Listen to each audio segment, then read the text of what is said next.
उज्जैन में एक बार फिर मौसम का मिजाज बदला हुआ है। नवतपा के बाद सूरज अपने तेवर दिखा रहा है।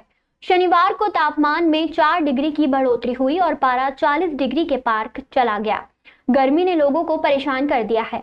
मई माह में कई दिनों तक बारिश होती रही, जिससे गर्मी भी कम रही, लेकिन जून माह में अब गर्मी ने हैरान कर दिया है। मई माह में आधे से ज्यादा समय तक मानसून पूर्व की गतिविधियां सक्रिय रही।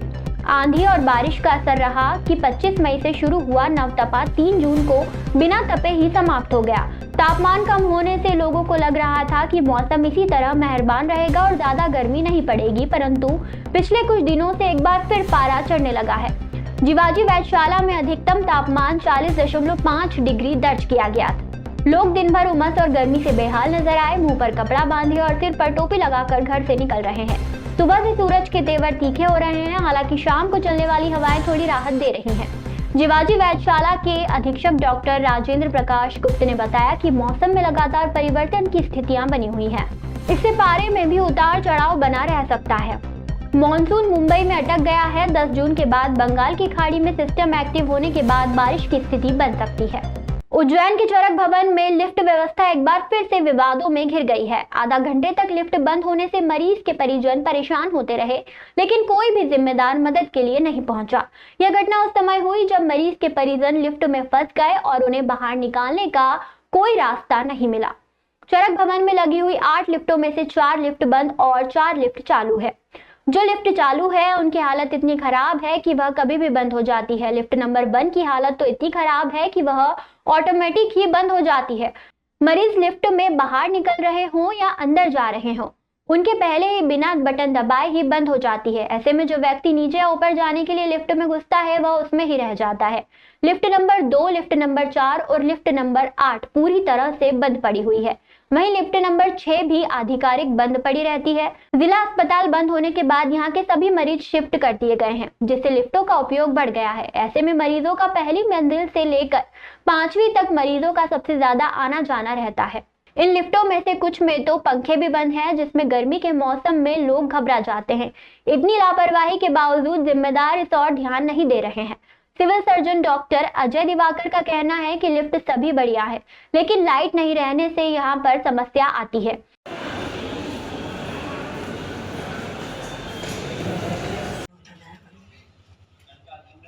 आज में तबीयत ज़्यादा खराब होने पानी लेना पड़ा।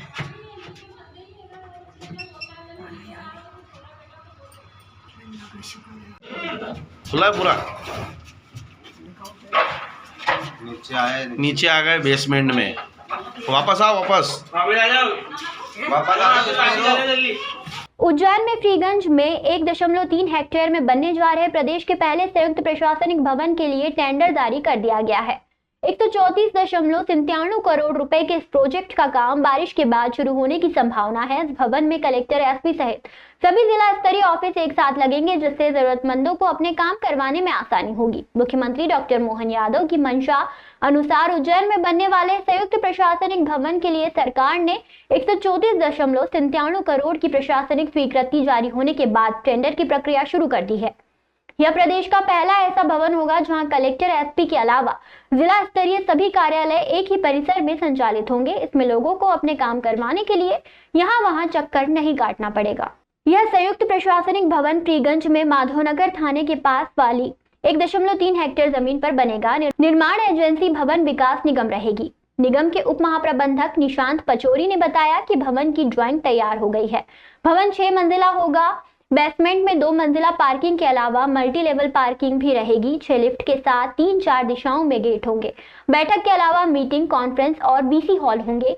कैंटीन, सीसीटीवी, अग्निशमन यंत्र आदि सुरक्षा के इंतजाम होंगे।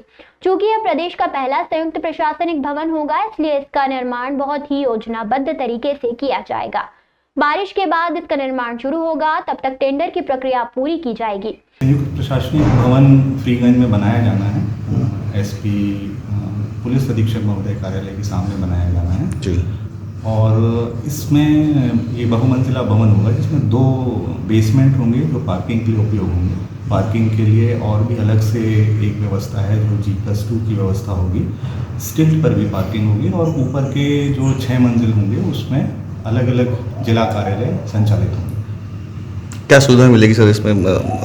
इसमें जनता को ये सुविधा मिलेगी कि एक ही स्थान पर उसको शासकीय कार्यों हेतु सारे कार्यालय उपलब्ध रहेंगे, तो उन्हें आवागमन संबंधी समस्याओं का सामना नहीं करना पड़ेगा। और दूसरा, जो जिला प्रशासन है उसका भी नियंत्रण जो है समस्त कार्यालयों पर अच्छी तरीके से हो।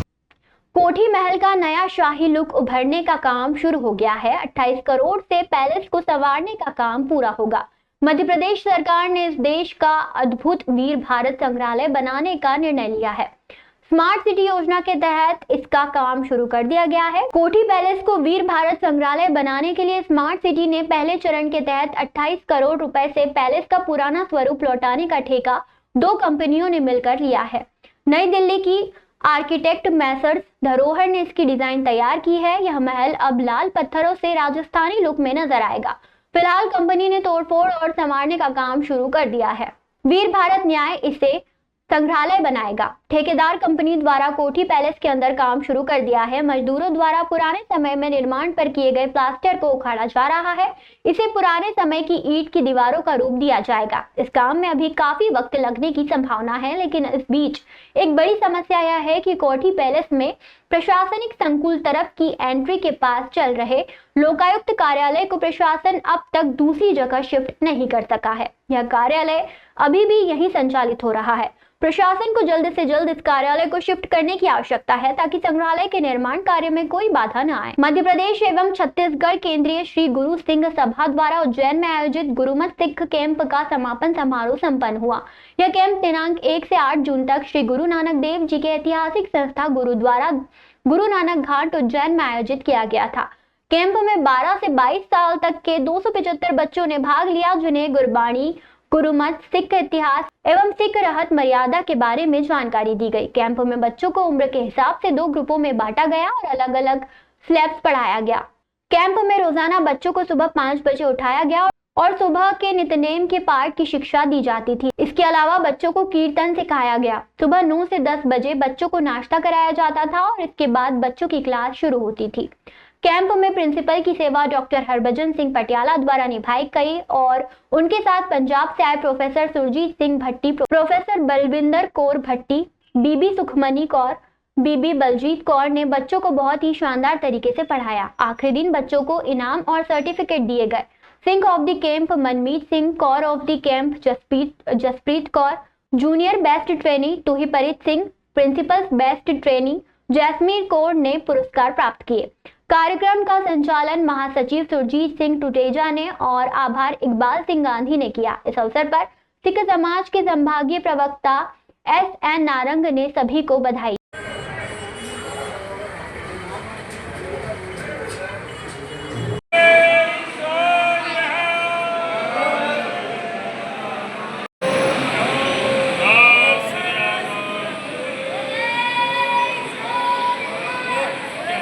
नागदा में शासन द्वारा भूमाफियाओं के दबाव में स्थानीय अधिकारी कार्य कर रहे हैं। न्यायालय से आदेश के बाद भी एक पीड़ित परिवार को इंसाफ नहीं मिल रहा है। यह आरोप आजा वर्ग के पीड़ित किसान अंकित परमार ने प्रेस कॉन्फ्रेंस में मीडिया के समक्ष लगाए। अंकित परमार ने बताया कि उनकी जमीन पर कुछ लोग वर्षों से कब्जा करके बैठे हुए हैं। न्यायालय ने आदेश दे दिया और कब्जा भी दिला दिया, लेकिन इसके बावजूद भी भूमाफियाओं ने प्रशासन द्वारा कब्जे के लगाए गए निशान उखाड़ दिए। राजस्व विभाग द्वारा कब्जा दिलवाने के दौरान जमीन पर कब्जा करने वाले आशिक में व उसके साथियों ने उनके व उनके परिवार के साथ मारपीट की। पीड़ित अंकित परमार ने बताया कि वह चाय की दुकान लगाकर अपना जीवन यापन करता है। उसकी पैतृक जमीन जूना नागदा हल्का क्षेत्र में रंगोली गार्डन के सामने ग्राम भीमपुरा के रास्ते पर 5 बीघा के लगभग स्थित है। इस जमीन पर पिछले 13 वर्षों से ईंट भट्टा संचालक आशिक मेव ने अतिक्रमण कर रखा था। आशिक मेव के द्वारा उनकी लगभग 2.5 बीघा जमीन से पीली मिट्टी निकाली गई और शेष 3 बीघा जमीन पर आशिक व उसके साथी शम्मू ने कब्जा कर रखा था। आशिक मेव हमें आए दिन प्रताड़ित कर रहा है। उसने जमीन पर भी उत्खनन कर दिया है और उसने हमारी ज़मीन पर अवैध कब्जा कर रखा था और उसने अवैध रूप से खनन भी किया है 1.5 बीघा ज़मीन पर। और उसके लिए आज हमने आप सभी पत्रकार बंधुओं से चर्चित करी और हमें न्याय दिलाने के लिए मांग करी है क्या पुलिस आपके प्रेस कॉन्फ्रेंस की वीडियोग्राफी में बताया गया है कि पुलिस कार्रवाई नहीं कर रही मेव पर, क्या कारण था पुलिस को नहीं कर रही?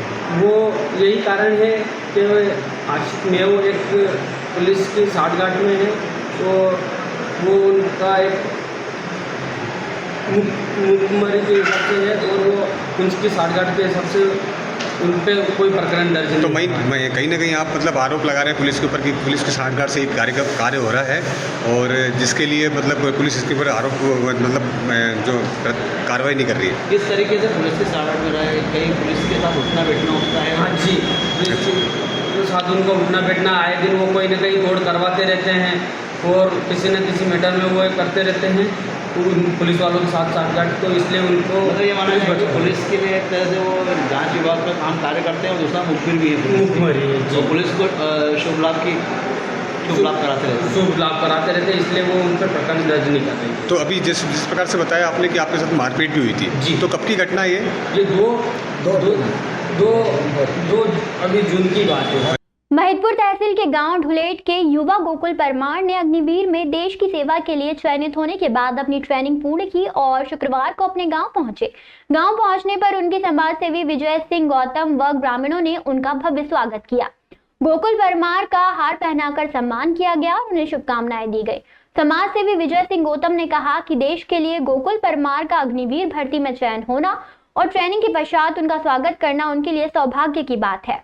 गौतम ने जवान के परिवार, समाज और समस्त ग्रामीणों को बधाई दी और कहा कि ऐसे माता पिता को नमन है जिन्होंने ऐसे वीर सपूत को पैदा किया है जो देश सेवा के लिए तन मन से समर्पित है। उन्होंने भगवान से प्रार्थना की कि गोकुल परमार का कार्यकाल ऐसा हो कि महिदपुर विधानसभा का नाम पूरे देश में रोशन हो। गौतम ने महिदपुर विधानसभा के नव युवाओं से आग्रह किया कि जो समाज की मुख्य धारा से हट गए हैं या फिर किसी बुरी संगत में फंस गए हैं, वे गोकुल परमार से प्रेरणा लेकर बुरे कार्यों को छोड़ें और फिर से मुख्य धारा में जुड़कर अपने परिवार, समाज और क्षेत्र का नाम रोशन करें।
और आज हम सब लोग आए हैं, सैकड़ों हजारों की तादाद में लोगों ने आज इनका स्वागत किया है। हमें गर्व है कि महिदपुर विधानसभा क्षेत्र में एक छोटे से गांव ढुलेट में जन्मा हुआ एक मध्यम वर्गीय परिवार में ऐसा बालक जिसने पूरे भारत में एक अपना नाम किया, मध्य प्रदेश का नाम किया, हमारी विधानसभा का नाम किया और ढुलेट का नाम किया।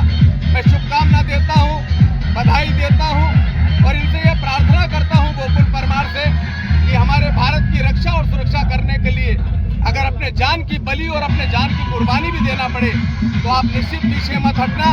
आप हमारा गौरव है, आप हमारा गर्व है।